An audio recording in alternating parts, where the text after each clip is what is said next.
Assalamualaikum warahmatullahi wabarakatuh. Alhamdulillahirrabbilalamin. Segala puji bagi Allah Subhanahu wa Ta'ala yang telah melimpahkan rahmat, taufik, dan hidayahnya sehingga kita dapat berkumpul pada hari ini dalam keadaan sehat untuk mengikuti kegiatan ini. Selawat serta salam semoga senantiasa tercurahkan kepada junjungan kita Nabi Muhammad SAW beserta keluarga, para sahabat, dan seluruh umatnya hingga akhir zaman. Yang saya hormati Bapak Dr. Muhammad Sidki MAG sebagai dosen pengampu mata kuliah syariah dan serta teman-teman yang saya banggakan. Perkenalkan, saya Farhat Mufidah dari Prodi Akuntansi Labuan B dengan NPM 251104020059. Pada kesempatan kali ini, saya akan mempresentasikan materi yang berjudul Trilogi Islam, yaitu Islam, Iman, dan Ihsan. Materi ini sangat penting karena Islam, Iman, dan Ihsan ini merupakan 3 pilar utama dalam ajaran Islam. Ketiganya saling melengkapi dan tidak dapat dipisahkan. Islam mengajarkan bagaimana kita beribadah dan menjalankan syariat. Iman mengajarkan apa yang harus kita yakini dalam hati, sedangkan Ihsan mengajarkan bagaimana kita beribadah dengan penuh keikhlasan dan selalu merasa diawasi oleh Allah Subhanahu wa Ta'ala. Melalui presentasi ini, saya berharap teman-teman dapat memahami pengertian Islam, Iman, dan Ihsan, mengetahui hubungan ketiganya, serta mampu menerapkannya dalam kehidupan sehari-hari. Baik, agar pembahasannya lebih mudah dipahami, mari saya mulai dari pengertian masing-masing. Oke, sebelum masuk ke pengertian Islam, Ihsan, dan Iman, kita tuh perlu mengetahui apa sih itu trilogi Islam. Trilogi Islam ini adalah 3 pilar atau dimensi utama yang membentuk keutuhan agama Islam secara menyeluruh, yaitu Islam, Iman, dan Ihsan. Ketiga pilar ini tidak dapat dipisahkan satu sama lain. Nah, trilogi Islam ini sangat penting karena merupakan satu kesatuan sistemik yang menentukan sah, utuh, dan sempurnanya agama seseorang. Jika salah satu elemen itu hilang atau pincang, manifestasi beragama seseorang akan cacat. Nah, di sini ada alasan utama, yaitu mencegah beragama secara parsial. Banyak orang terjebak memisahkan antara fikih, akidah, dan tasawuf, seolah ketiganya berjalan sendiri. Trilogi Islam ini menyatukan ketiganya. Islam tanpa iman akan melahirkan ritualisme kosong atau kemunafikan, hanya raga yang bergerak, hati tidak percaya. Iman tanpa Islam ini akan melahirkan klaim kosong atau mengaku beriman tetapi tidak mau beribadah. Nah, Islam dan iman tanpa ihsan akan melahirkan formalitas yang kering. Salat dan zakat dilakukan tetapi tetap melakukan maksiat atau korupsi karena tidak merasa diawasi oleh Allah. Oke, sekarang lanjut ke pengertian pertama, yaitu Islam. Secara kebahasaan, Islam berasal dari kata aslama yuslimu islaman, yang satu akar kata dengan salimah selamat, salam kedamaian, dan istislam itu tundukan total. Namun, menurut istilah itu, Islam adalah agama yang diturunkan Allah Subhanahu wa Ta'ala kepada Nabi Muhammad SAW sebagai pedoman hidup manusia. Dalam hadis Jibril, Rasulullah SAW menjelaskan bahwa Islam memiliki 5 rukun, yaitu mengucapkan 2 kalimat syahadat, mendirikan sholat, membayar zakat, berpuasa di bulan Ramadan, dan yang terakhir menunaikan ibadah haji bagi yang mampu. Artinya, Islam lebih menekankan pada amal perbuatan yang tampak dalam kehidupan sehari-hari. Contohnya, sholat 5 waktu tepat waktu, berpuasa di bulan Ramadan, membayar zakat, dan menaati aturan agama. Oke, selanjutnya kita lanjut pengertian iman. Secara etimologi, iman berarti tasdik, yaitu membenarkan secara mutlak.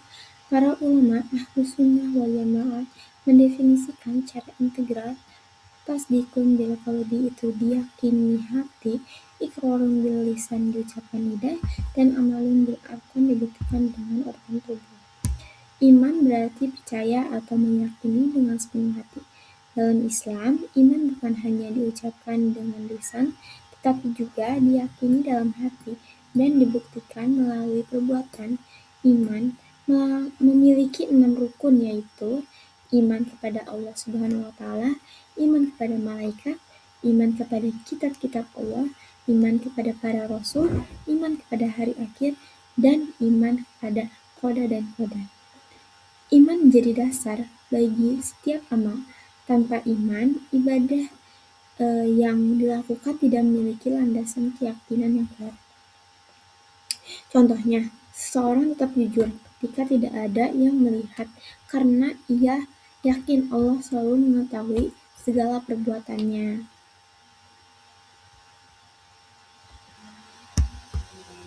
Ibnu Taimiyah menjelaskan bahwa iman itu dinamis, yazidu wa yanqus, bisa bertambah karena ketaatan, berkurang karena kemaksiatan.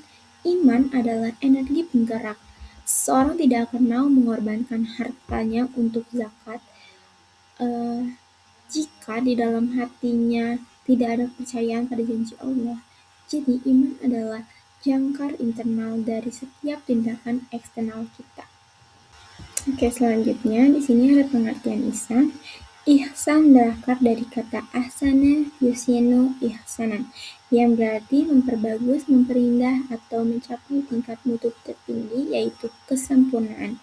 Jika Islam adalah raga dan iman adalah pikiran atau hati, maka ihsan adalah ruh dari roh tersebut. Itulah puncak estetika spiritualitas Islam. Ihsan juga berarti berbuat baik atau melakukan sesuatu dengan sebaik-baiknya. Dalam hadis Jibril jelaskan bahwa ihsan adalah engkau beribadah pada Allah seakan-akan engkau melihatnya. Jika engkau tidak dapat melihatnya, maka sesungguhnya dia melihatmu. Artinya, seorang muslim harus selalu merasa diawasi oleh Allah sehingga berusaha melakukan segala sesuatu dengan ikhlas dan penuh tanggung jawab. Contohnya, membantu teman tanpa mengharapkan pujian, belajar dengan sungguh-sungguh karena ingin mencari ilmu yang bermanfaat, serta menjaga kebersihan meskipun tidak ada yang memerintah. Itu teman-teman. Nah, para ulama juga membagi ihsan menjadi 2 tingkatan, yaitu yang pertama, maqamu syahadah, yaitu tingkat tertinggi, beribadah dengan perasaan seolah-olah memandang Allah, hatinya dipenuhi keagungan Allah, sehingga dunia lenyap dari pandangannya. Yang kedua ini ada maqam muraqabah. Jika belum mampu, kita membangun kesadaran penuh bahwa diri kita sedang diawasi oleh Allah. Nah, dalam struktur keilmuan Islam, dimensi ihsan ini melahirkan ilmu akhlak atau tasawuf, atau pemberian jiwa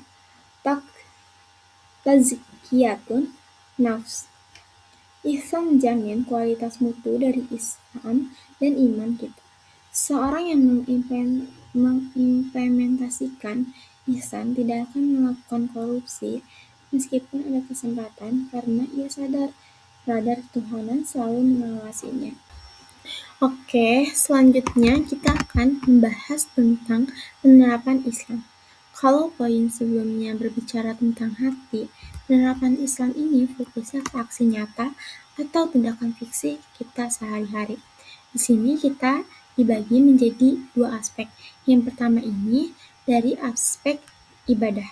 Penerapannya adalah dengan disiplin menjalankan ibadah ritual seperti sholat 5 waktu tepat waktu, berpuasa, dan rutin membayar zakat atau sedekah.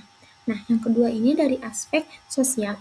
Islam juga mengatur bagaimana kita berinteraksi dengan orang lain. Contohnya adalah menaati hukum yang berlaku, selalu berkata jujur, tidak merugikan orang lain, dan bersikap ramah kepada sesama. Jadi kesimpulannya, inti dari penerapan Islam ini adalah menaati hukum formal agama sekaligus hukum sosial yang berlaku di sekitar kita. Oke teman-teman, sekarang kita masuk bagian penerapan iman. Di dalam kehidupan sehari-hari, penerapan iman ini fokusnya ada pada pola pikir dan pengelolaan hati kita. Ada 2 poin utama di sini. Yang pertama ini dari segi niat. Penerapan iman itu berarti kita meluruskan niat untuk melakukan segala kebaikan dengan ikhlas karena Allah, bukan demi mencari pujian atau terjebak dalam sifat riya. Yang kedua, ini dari segi mental. Iman membuat mental kita lebih stabil. Contohnya, saat kita sukses, kita bersyukur dan tidak sombong. Sedangkan saat kita gagal, kita bersabar dan tidak putus asa. Kenapa? Karena kita percaya penuh pada takdir Allah. Jadi, kesimpulannya, inti dari penerapan iman ini adalah membentuk fondasi keyakinan dan kestabilan mental yang kuat di dalam diri kita. Nah, yang terakhir kita masuk ke puncaknya, yaitu penerapan ihsan. Ihsan ini berbicara tentang kualitas spiritual kita, di mana kita membagi penerapannya ke dalam 2 poin. Yang pertama, mengenai khusyuan. Penerapannya adalah beribadah dengan sungguh-sungguh dan fokus. Jadi bukan sekedar bergerak untuk menggugurkan kewajiban saja. Yang kedua, ini mengenai integritas. Ini adalah benteng moral kita.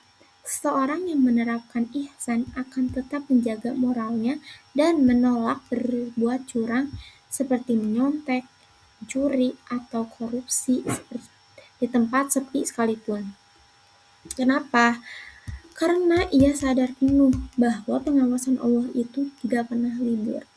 Jadi kesimpulannya itu, inti dari penerapan ihsan ini adalah selalu merasa diawasi oleh Allah sehingga secara otomatis akan menghasilkan kualitas kerja dan akhlak terbaik dalam diri kita.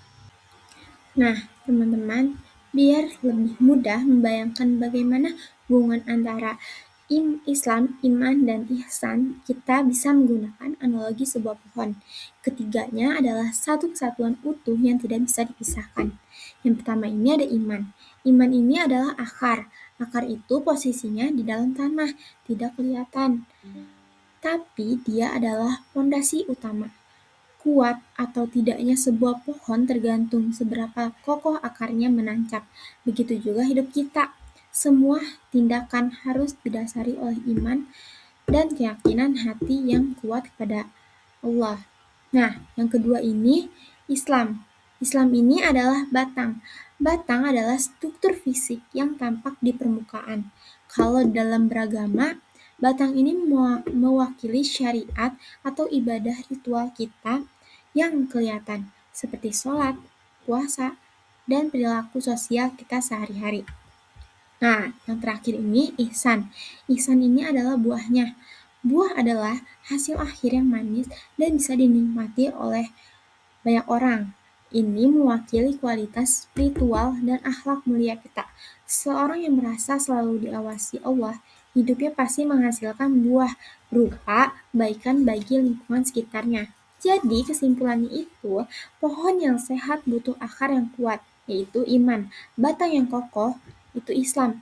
Agar bisa menghasilkan buah yang manis, itu kita butuh ihsan. Beragama tidak boleh pincang, Islam adalah raganya, iman adalah jiwanya, dan ihsan adalah kesempurnaannya.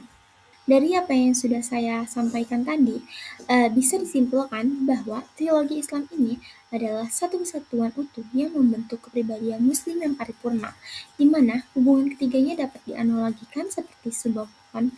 Iman itu bertindak sebagai akar atau fondasi keyakinan dalam hati, Islam ini sebagai batang dan daun, tindakan lahiriah serta ketaatan ibadah fisik yang tampak, sedangkan ihsan ini adalah buah manisnya, atau kualitas spiritual dan akhlak mulia karena merasa selalu diawasi oleh Allah. Intinya, beragama tidak boleh parsial atau sepotong-potong, karena Islam adalah raganya, iman adalah jiwanya, dan ihsan adalah kesempurnaannya. Semoga setelah mempelajari materi ini, kita semua dapat meningkatkan kualitas ibadah, memperkuat keimanan, dan menerapkan sikap ihsan dalam kehidupan sehari-hari. Demikian presentasi dari saya. Apabila terdapat kekurangan, saya mohon maaf. Terima kasih atas perhatiannya teman-teman. Wassalamualaikum warahmatullahi wabarakatuh.